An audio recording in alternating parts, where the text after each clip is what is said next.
This is just like a glorified time capsule, but it's just got a clock in there. Maybe it will inspire responsibility, making us consider deeply about the future. Why don't we go on like a lad's pilgrimage there in like 20 years' time? Sound fun? Why don't you tell us about Macrohard? It's a tongue-in-cheek name, but the project is very real. It's always Elon going up against the grown-ups. Hello and welcome to episode 96 of Disconnected. I'm your host, Jag Sharma, joined by Jason Kapadia in Dubai and Matt Webster in Rio de Janeiro. And together, we'll be delving into the world of AI, tech and social media and how it's impacting society and culture. Coming up, the 10,000-year clock. What is it? Why does it matter? And will it be built? Matt takes us on a journey through time.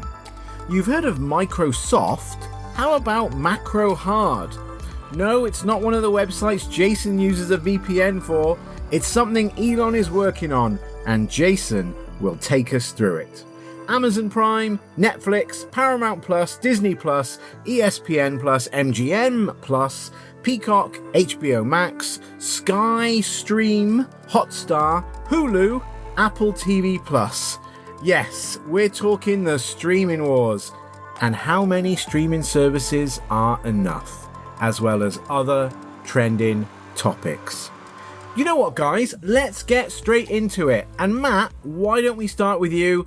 I'm here thinking about the quarter, the year end, but you're out there thinking about 10,000 years. Yes, I'm out there thinking in the long term, and that's something that Jeff Bezos, or Jeffy B as I sometimes embarrassingly like to call him, but Jeff Bezos is building a clock buried deep inside a mountain on one of his properties in West Texas. And the reason why I kind of got attracted to talking about Jeff Bezos and his incredible project in this episode, Jeff kind of pops up in quite a bit of my work that I do for personal branding. So I do a bit of personal branding work, and one of the quotes he says is, "Personal brand is what people say about you when you're not in the room." It's an old quote from him, but I like it because he's basically just saying there's always been personal brand. It's just been called that recently. And so if we look into this character, Jeff Bezos, just as a quick reminder, he's worth $240 billion US. He's the executive chair now of Amazon, of course, the founder. He stepped away from being the CEO. He's the founder of Blue Origin, going up into space. He's taken over Washington Post. He's doing stuff with Actos Labs, which is set up to develop longevity in therapeutics. It's a whole different conversation. And then we've got Bezos Expeditions. Now, Bezos Expeditions, this is something that he came up with on his super yacht, the $500 million super yacht, the most expensive in the world. He came up with this expeditions company because he wanted to do other things. And one of the things that he's doing is building a clock that will last for 10,000 years. So what does that mean? Where does it come from? How does that work? Well, this is actually an art project that was conceived by Danny Hillis in the 80s, an artist who wanted to and is doing with Jeff a project to get people to think a bit more long term and even think about past the generational horizon of thinking. So hence this clock that goes for 10 millennia. So it was a concept for a while, and then you've got a billionaire like Jeff Bezos that comes along, likes the idea. Jeff loves thinking long term. And if you think about it, if you're working with clients, I work with big clients, small clients. The big clients, they've got the luxury and the cash to think long term. They do projects that are about building brands over the long term. And as a result, they're more successful. Smaller brands that I work with, they tend to want to know what's happening to the bottom line each and every week in catch-up calls. But here we've got Jeff Bezos. He's got the luxury of wanting to talk and think long term. He's put $42 million into this project.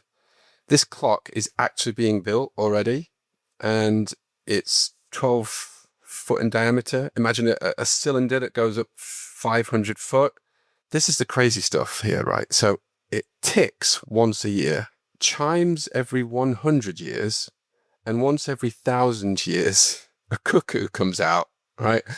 This sounds completely bonkers, like something out of, I don't know, H.G. Wells' time machine sci-fi, but it's happening. He's wanting to encourage people to go on a pilgrimage there. This clock is several hours from any airport. He's encouraging people to make the effort to travel to this clock. To go inside, you have to go through a network of tunnels that is built within this mountain. And it's a symbol for future generations, encouraging perspective beyond your own lifetime. So I'm thinking, I love sci-fi. This is crazy. I'd love to go and visit this clock. But it also, because I'm in marketing and because I'm a dweeb, it got me thinking about the clients that I work with. Like, there is a big difference between some of the clients that I work with, some that are thinking long-term and don't sweat the short-term stuff. And then there's a lot who sweat the short-term and they want to know what's happening day to day. Because let's be honest, and Jeff says this as well, and you guys can come in and tell me what you think about this, obviously, but Jeff makes a point when he talks about this on a podcast with Lex Fridman, the guy who talks with no intonation in his voice. He talks about it on that show and says, well, actually, if you think about it, in our society at the moment, most institutions only think for 5 years ahead at a time. And that's actually really true for governments, for lots of companies. So he wants to break that. Will this clock achieve that? What do you guys think initially? And let me know what your thoughts are on this this thing from the future that's actually happening here at Mountain in Texas. Well, I kind of get the gist of where he's going, but part of me is just thinking he could have done something a bit more interesting with $42 million. If it's going to tick only 10,000 times, right? That's like $4,200 a tick. But no, I totally get where he's trying to go with this type of project and trying to get people to think long term. But the problem with us humans is that, we've got a much, much shorter time span to enjoy ourselves. And it's just like, how many more people would be, have the money to actually invest into something so long term. But so part of me just thinks that where I really liked what Jeff was doing was, with the Blue Origin project and trying to get to space and trying to make sure that our species survives, 10,000 years. With this clock, I don't know. It's a bit less interesting for me. I was hoping to do something a bit more cool, like just have something, I don't know, something really cool that will come out. When these kids have what's it called? Time capsule, right? And they this is just like a glorified time capsule, but it's just got a clock in there. Like, it should open up with something cool, right, Jag? Or what do you reckon? What should have been in there? I'm surprised, Jace, because I thought this would have been right up your street, because I like it. As you've established, the clock is not really being made to be a practical timekeeping device. It's more of a symbol. It's kind of like an art project, and I think its purpose is philosophical. And to your point, Matt, it will challenge short-term thinking. You mentioned you had clients that think about day-to-day or think about the quarter, like I mentioned earlier. So in a world that's focused on quarterly reports and 24-hour news cycles, the clock forces us to contemplate a future 400 generations away. There's potential that it could be a cultural icon. I always think about, that thing that they built in the US, Mount Rushmore, with the four, I don't know, is it the four founding fathers? I didn't do a ton of American history, but that's a cultural icon for US people. This could also serve as a cultural icon for civilization, an ambitious gift to the future, demonstrating that we are thinking about them. And hopefully, I guess what it could do, because, what you mentioned about Jeff thinking more long-term than short-term, maybe it will inspire responsibility, making us to consider deeply about the future, to be more responsible. We are stewards of this planet whilst we are here, stewards of the environment, of culture, of society, and it may get us to think more longer term rather than short term. So maybe I'm romanticizing it a bit, but yeah, those are my thoughts on it. And also that let's not underestimate the monumental effort in engineering in order to create this. This is a sizable effort, to represent humanity.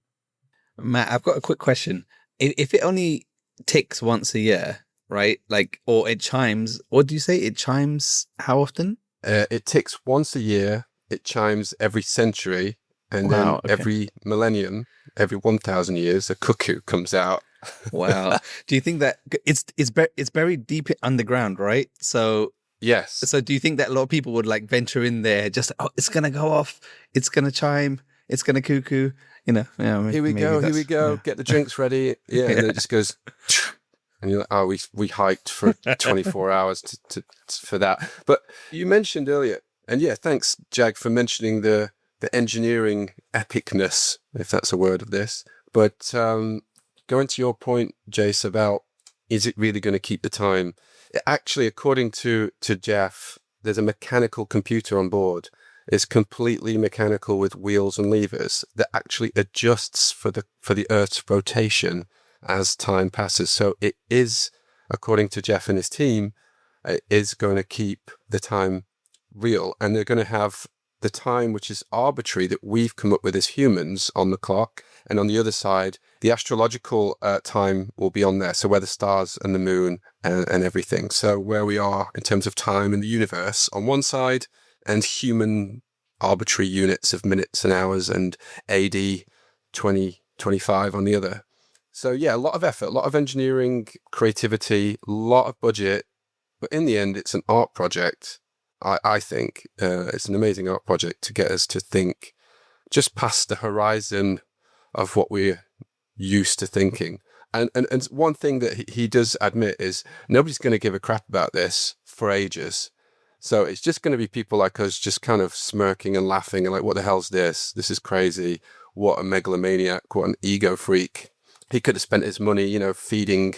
There's quite a lot of people in the world right now that don't have much food. Maybe you could have fed them, so you can talk about that. But in hundreds of years' time, say 300 years' time, I think it's going to start taking on meaning and become a cultural icon, as Jag says.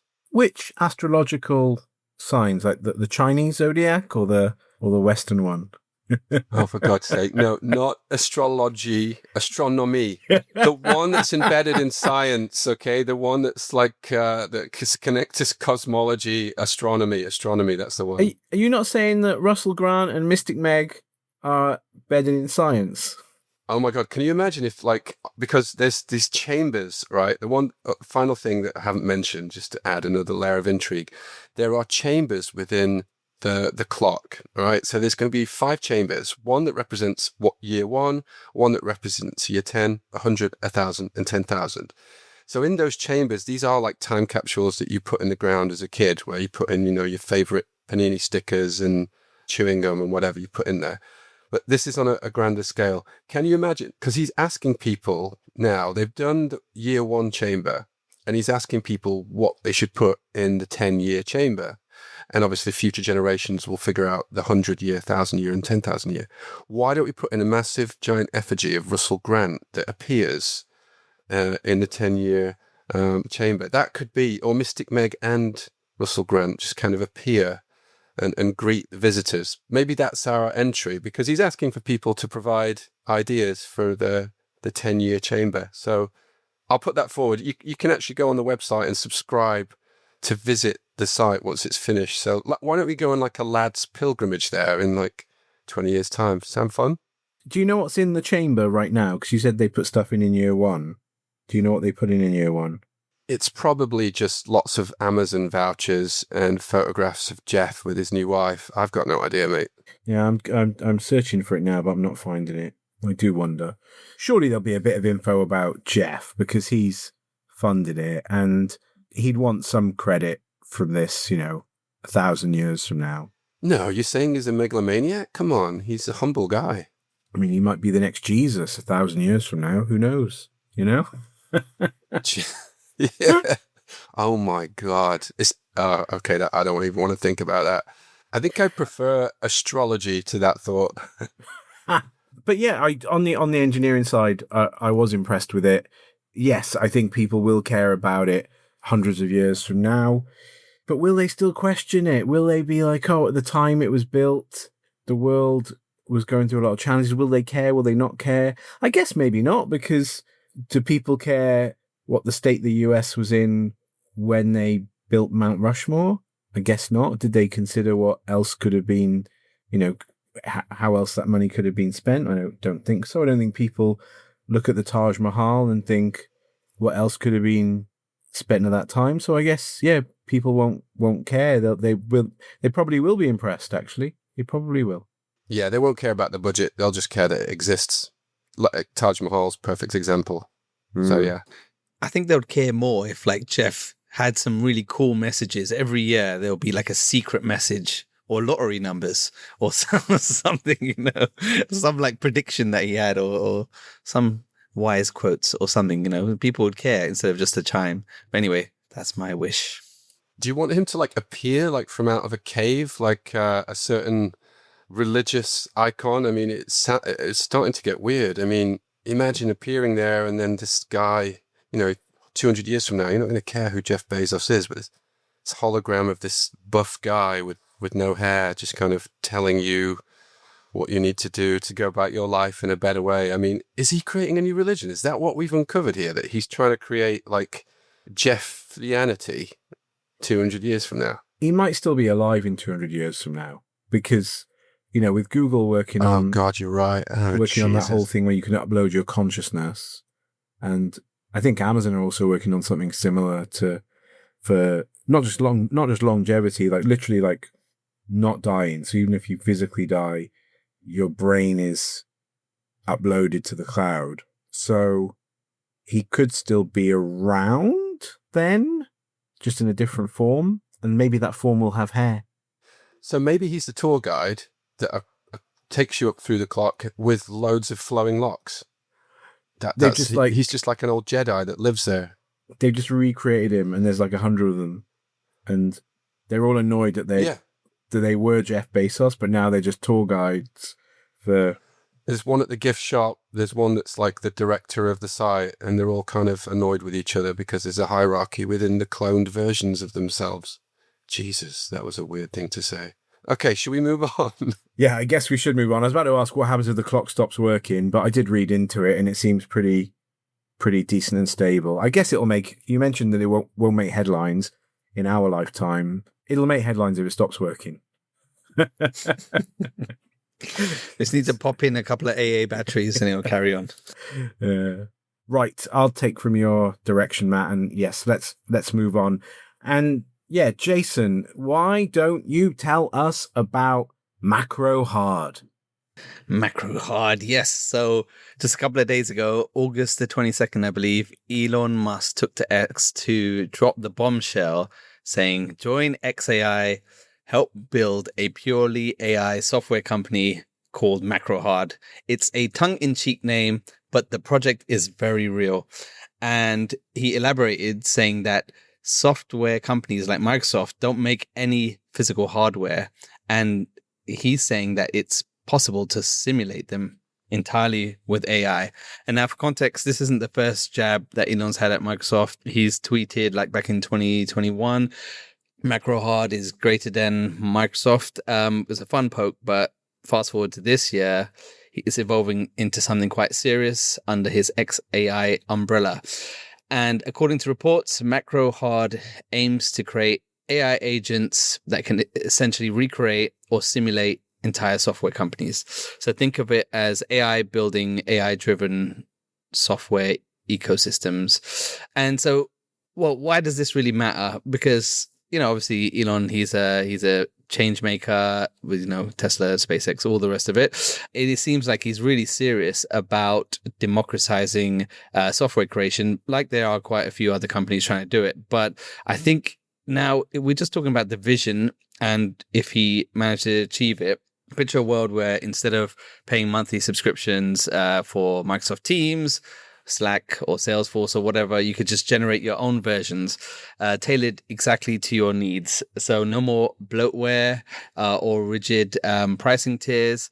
The AI will understand your exact requirements and spit out custom code and simulate exactly what you need it to do. So let's just talk about Microsoft Teams, for examples, right? A really popular collaboration tool used for millions of users. But just say if you're team only needs a video conferencing or just a lightweight task manager, you could just imagine a future where an AI can just build that for you, right?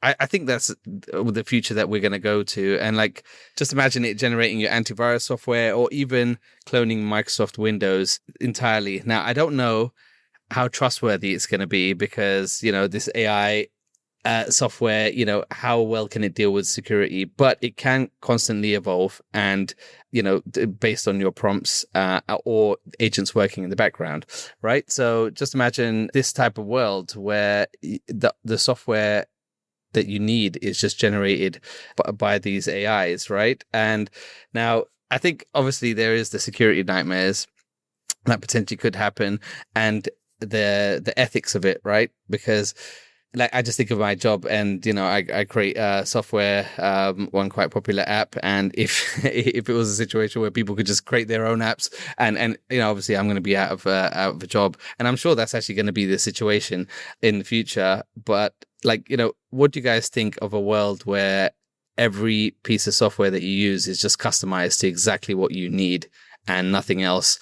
No spying on you, no, issues with bloat and exactly what you want, just the phone apps that you need. What do you guys think?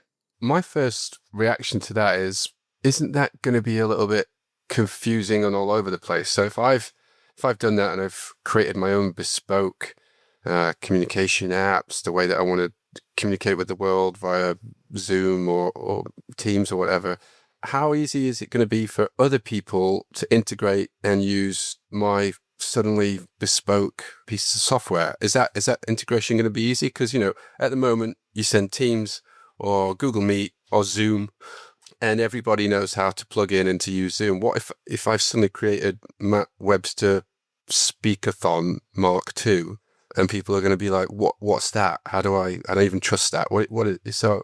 Will there be trust issues in these, or am I just thinking about that too literally?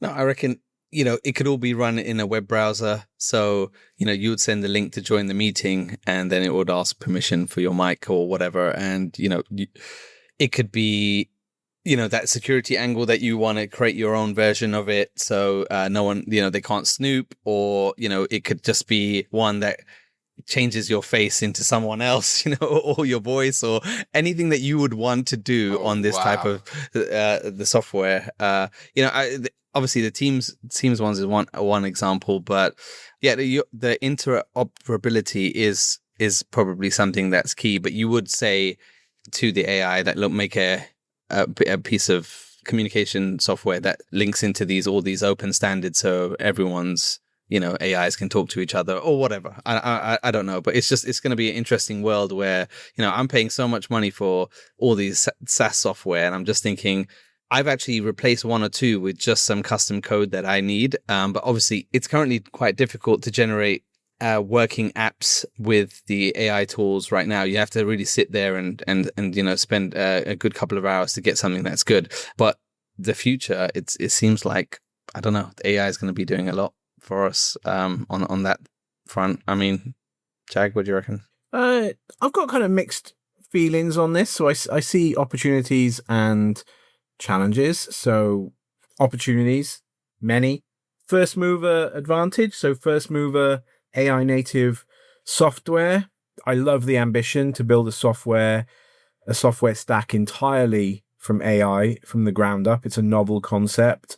So that's exciting. It could lead to a whole new class of highly efficient, adaptive, self-improving applications that legacy systems like beloved Microsoft, with decades old code might not be able to easily replicate. Disruption. So speaking of Microsoft and their legacy, disruption to legacy markets. So that's exciting as well. Could potentially drastically reduce costs, reduce development time. It's very exciting with that. And let's look at the Elon factor. Musk's profile attracts interest, talent, investment, media attention. This can accelerate hiring. It can secure funding. He himself has a strong brand identity from day one. So the Elon Musk factor then has a knock-on effect of everything else that he owns. So I think you guys touched upon it there. Deep integration potentially with the rest of his ecosystems, his social media platform X, Tesla. There could be quite a lot of interconnected experiences for this. However, there are challenges that I see for Macrohard. It's an immense technical hurdle, so it's highly ambitious and it's unproven. This could therefore mean significant financial burn, the development of cutting-edge AI. It could be incredibly capital intensive, and we don't know how long it'll take to do. So the project could require billions before it could even turn a profit, and then there's no guarantee of success. The other thing that we hear about a lot with AI at the moment is the hallucination problem. So AI models, they're prone to errors, and they're good at inventing things that seem plausible but are not correct. So if AI has a hallucination problem, it could be catastrophic and erode trust in Macrohard altogether. And then I suppose the other challenge is let's not underestimate the value of established competition, entrenched enterprise relationships. Microsoft is not a static target. They themselves have AI capabilities, but also, they have these relationships with businesses for years, and convincing people to switch from the known, Microsoft, it's the de facto software that businesses, small and large, use around the world, convincing them to switch to an unproven AI-driven ecosystem could prove difficult. It may not prove difficult for someone like you, Jason, that's running a nimble business that is willing to try and has the space to try, but either a more conservative business or a large business may find those challenges. And I know I'm not even going to talk about the whole regulatory side of it, but that's another challenge as well. So yeah, it's opportunities, but also quite a few challenges. It's not just the generation of the software. It's actually these AI agents will be able to simulate humans running the business. So I think his goal is not just, like I said, software. It's like the whole ecosystem around providing that software. So it could be, the agents that are doing customer service and all the rest of it. So like it's kind of leveling the playing field for small developers to create amazing software, and everything that goes around it can be, the goal is that it can be simulated by these agents. But who knows if that's going to really come to fruition, and if the public themselves, like you were saying, just like will they just say, oh, we just trust Microsoft, like the decades they have in the game, and it's just something I'm familiar with, so we don't really need to change. It's like, don't change what's not broke, or whatever that saying is, right? So there's a question mark for me against the Elon factor, because for me, I don't know if you've used Grok much, the famous XAI, the kind of hero product of XAI with Elon. Grok's like the naughty kid in the playground and is prone to hallucinating quite a lot. And for me, Grok can produce some pretty interesting stuff when I've used it, but it's much weirder in its output compared to, ChatGPT, OpenAI, Canva's AI, and Google's as well. And so there's the question mark on, okay, Elon's doing his thing. He's also the naughty kid in the playground, but he's going to do it with what he's got at the moment. I don't see how that's going to work, because I have doubts against Grok, because it's just a bit too weird at the moment, the way the things that it produces when you prompt it. And if you think about it, it's the naughty kid in the playground going up against the grown-ups, really, which is Microsoft and OpenAI, and also he's going up against, at the moment, he's suing Apple for competitive reasons on the AI front. So it's always Elon going up against the grown-ups. It's like what Jag says, if you're going to go up against Microsoft, they're not just going to stand still and let you do it. So I think it's typical Elon being the rebellious, crazy, hallucinating kid in the playground. Very interesting, very ambitious. But I have my doubts at the moment for those reasons that I've just stated. Are you excited for it though, Jace? Macrohard? Will it come free with the X Premium account? Will you trial it? Yeah, but I don't think it's going to be free. I mean, like, just imagine creating a whole bunch of software. A whole bunch of software is going to use up a huge amount of compute, especially at the beginning. Soon enough, costs will come down. But yeah, it's going to be people who, want to spend a bit of money to make their own, at least at the beginning. I hope it works. Like, the ramifications are phenomenal. So I hope it works. However, apprehensive. Matt said a lot of it already, so I guess we wait and see. But I like the working title name. I do like the working title name. I can't say it or hear you say it without kind of giggling. Is that because I'm a naughty school kid as well? Like Macrohard, Jesus Christ, ridiculous. I think because Jason brought it up, and we all know the last episode Jason was on what he was talking about. So then there's connotations there. Hopefully it's just a working title, but you never know with Elon. He might go hard in and just stick with it. Yeah. All right. Thanks, Jace. Do you know what? Let's move on to the next topic. And yeah, the streaming wars. Right. Hands up if this sounds familiar. You've settled in for the night, ready to watch that one film you've been thinking about. You've got Netflix, Disney Plus, Amazon Prime. You're paying a small fortune for the lot. You search for it, nothing. A quick Google later, and you discover it's exclusive to Apple TV Plus or lurking on something called MGM Plus, whatever that is. And that's another tenner a month that you simply cannot stomach. Welcome, everyone, to the great streaming reckoning. We were sold a utopian vision, a future free from tyrannical, expensive packages of Sky, Virgin Media, cable TV. One simple, affordable subscription would grant us access to a world of entertainment. Netflix was our liberator. But what began as a revolution has curdled into a deeply frustrating replica of the very same system it sought to replace. Let's be fair, the pros were glorious. They were glorious. On-demand, bingeable telly, no adverts, all from the comfort of our sofas. It genuinely democratized television and sparked a golden age of in-house production from Netflix, Amazon, and such forth. But the cons, oh, the cons, we have begun to wildly experience the cons, and they can outweigh the benefits. We've reached peak fragmentation, in my opinion, at least. Want the Premier League? That's Sky Sports and TNT Sports. Do you want Marvel? Well, that's mostly Disney Plus, but some bits are elsewhere, like Spider-Man. And don't even get me started on the news last week that WWE fans in the US will soon have to shell out over £1,000 a year to follow their passion across Netflix, cable TV, and a new pricey ESPN service. Absolute madness.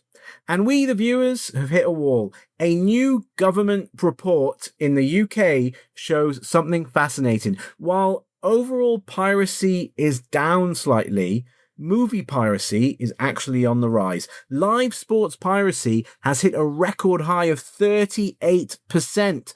But here's the real kicker. This isn't being driven by people who refuse to pay for anything.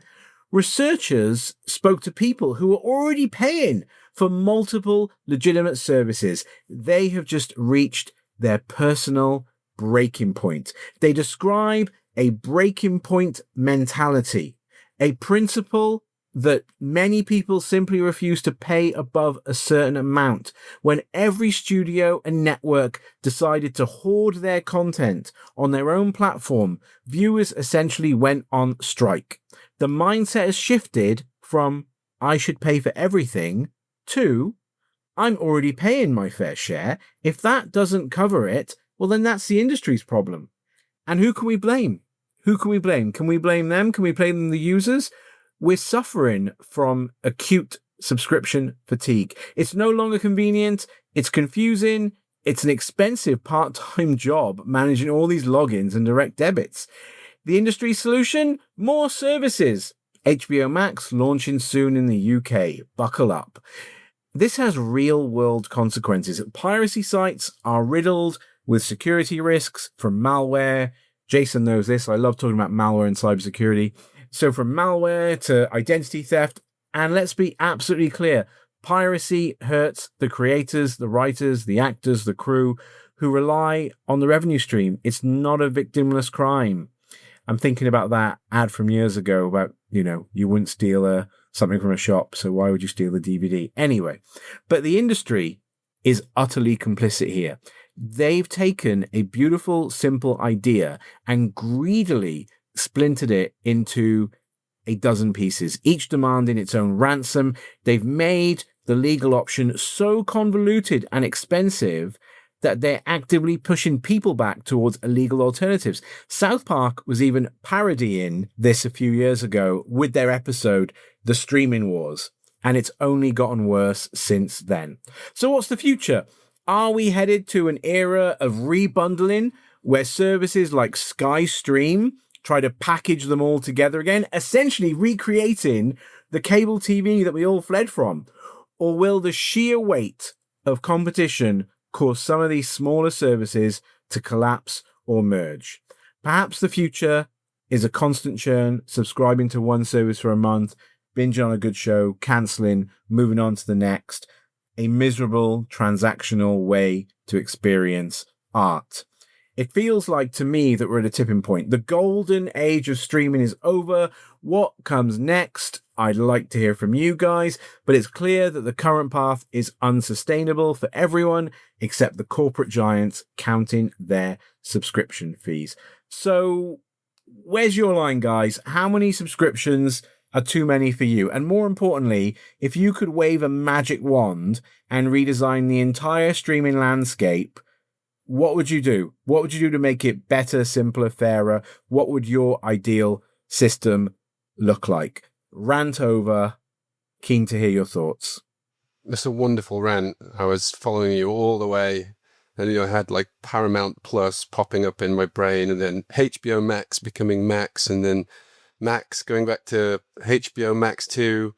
So thanks for that wonderful intro, Jag, to this topic. And it's affected everyone. Yes, there is a magic wand, but it's not fair for everybody. Over here in Brazil, I have a friend who has found a magic wand. Over here in Brazil, it's called BTV, and it's fair to the consumer because it packages everything up. This little white box that's branded very nicely. It all looks very legit. But when I looked into this company, BTV, there's no website, there's no real proper existence. So it's basically a piece of hardware that allows you to pirate everything that's transmitted, paid for and unpaid for in Brazil. So my friend's, over a glass of cheap Merlot was very, very happy with his little gift and his little package. And it solves a problem for him and for the viewer and for me while I'm around at his house drinking cheap Merlot. But as you pointed out, it's unfortunately it's stealing from the intellectual property of the artists, the producers, and the companies that create the content. So the magic wand is here for the consumer in Brazil. I don't know if I should have mentioned the company's name if I'm going to get tracked down by the FBI or by the Brazilian Federal Police. It's my friend who has this device. But in terms of a legitimate way, of a legal business way to fix this, I'm stumped. I don't know. I'm sorry, I can't offer anything because it's just too convoluted, and it's just, like you said, all the passwords that you have to keep up with, the direct debits. It's insane. It's gone backwards. Yeah, for sure. It's definitely gone backwards. it's Jag, when you're talking about how things have just gone around full circle, it just made me chuckle. But I think, Matt, your friend's box seems to be like a perfect solution. But if there was a legal way to do that, where kind of like YouTube, where the more content that is available on the platform that gets viewed, you know, a certain percentage of revenue goes to that content. But the thing is, there's certain content that is obviously very valuable, and I think the only way it would work is that you kind of pay for what you watch, if that makes sense, but then you don't have the fixed costs that you want in a month, right? So I don't know if it would ever happen, but I think that's the only way to you know, you consume more, you pay more, you consume less, you could have a lower cost. But my dream would be there would be one kind of portal, or like you could go to Disney or you could go to Netflix or whatever, you pay them your direct debit, but then you can access content from everywhere. Now, I don't know what's going to happen where, you know, with AI comes into this and everyone's saying, okay, look, just make me another version slightly different from the Lincoln Lawyer or Marvel or whatever you want to watch, right? And it's different enough that it doesn't, you know, infringe on the copyright, but, you know, same kind of storylines and all of the rest of it. I don't know. I don't know what's going to happen in the future, but it's so annoying. It's so annoying to have so many direct debits. And then you kind of, like, I find myself just going through, like, say, Netflix, I have a couple of months with, and then it's Apple TV, I have a couple of months with, and it's like, I don't know, you're just wasting money. And then some months I don't watch it at all. But yeah, it's, I don't think they're going to come up with any solutions in the next couple of years anyway. What I like about your idea you just come up with there, Jace, is that it could work theoretically. Let's say if it's all bundled together, and then you're paying, let's pick a number, £30 a month. It's there, but it's there as credits. And then when you get halfway through those credits, so you spent 15 quid, then you get notified, oh, you spent 50% of your credits and you're only 10 days into the month. And then it kind of gets you thinking. But then also the suppliers of that content could have deals, you know, like, oh, you know, this week only stream whatever, Stranger Things, and it's, you know, it's at 50% discount. It only costs you 2 credits, not 4. So there could be something in that, but then it's managing your credits. But then all the streaming services in that one bundle will try their best to maximize the share of wallet. So the share of your credit wallet. I mean, it could work, but then people will just moan about, including me. It'd be like, oh, well, you know, I meant to only spend £30 a month, but I'm spending £72. So yeah. People wouldn't keep track of their credits. They'd be sat down with a microwave meal, like, oh yeah, finally, Stranger Things 4. No more credits. What? You know, throw your lasagna at the TV. I mean, nah, it's not going to work. People are just too lazy to keep track of it. It's just the way that Netflix and, you know, the original streaming services just packaged it as a monthly cost, right? And same with Sky and all the rest of them.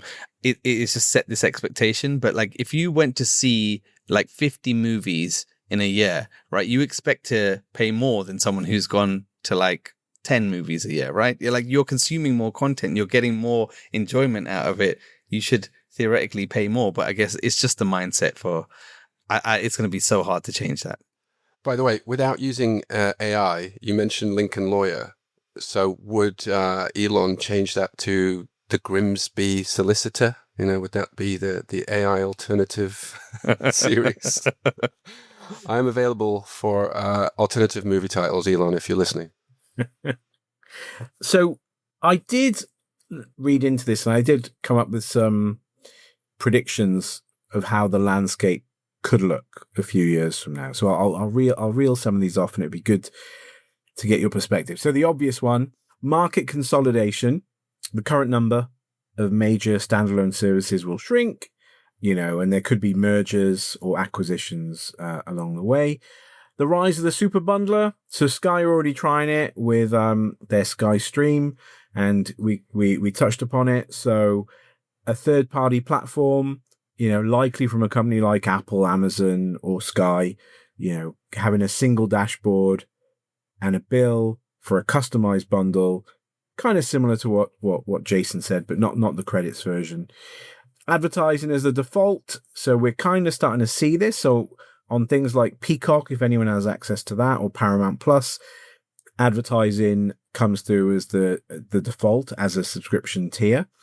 The knock-on effect of that is hyper-targeted ads, which we talked about several episodes ago that Netflix are working on right now, using viewer data, AI, delivering hyper-personalized, unskippable ads tailored to your specific needs based on your viewing habits, your demographics, your location. And then maybe live will be the final frontier. So we're seeing this already with things like Netflix. Netflix are showing more live events like boxing. I mentioned earlier WWE. They show more live events, boxing, WWE, UFC through Netflix. So that could be something that creates the winners or the losers. And then also there could be potential integration with social media. So if you're having built-in watch parties, shared commenting systems with social media platforms, exclusive content designed to be clipped and shared on certain social platforms, get the social platforms involved. That creates talkability. Remember years ago when we used to talk to each other and we used to talk about the various shows that we watched on the previous night? Well, maybe this could be the thing, but via social media. So yes, those are some of the thoughts that how I think streaming could look, 5 years from now. What do you guys think? Matt? Yeah, I think, especially with the final frontier of the live streaming, you're right. That is something that is still, I don't want to say low-hanging fruit, but it's something, if you're a streaming business, to go for and to kind of take advantage of, as Netflix are doing. But, ever since COVID, COVID streaming really took a huge climb, obviously, because people needed to be entertained and sit at home. And Twitch took advantage, Zoom took advantage for a while, YouTube definitely took advantage of live streaming. So, yeah, what's happened to Twitch? Why have they not evolved? We talked about Jeff earlier, and he's the owner of Twitch.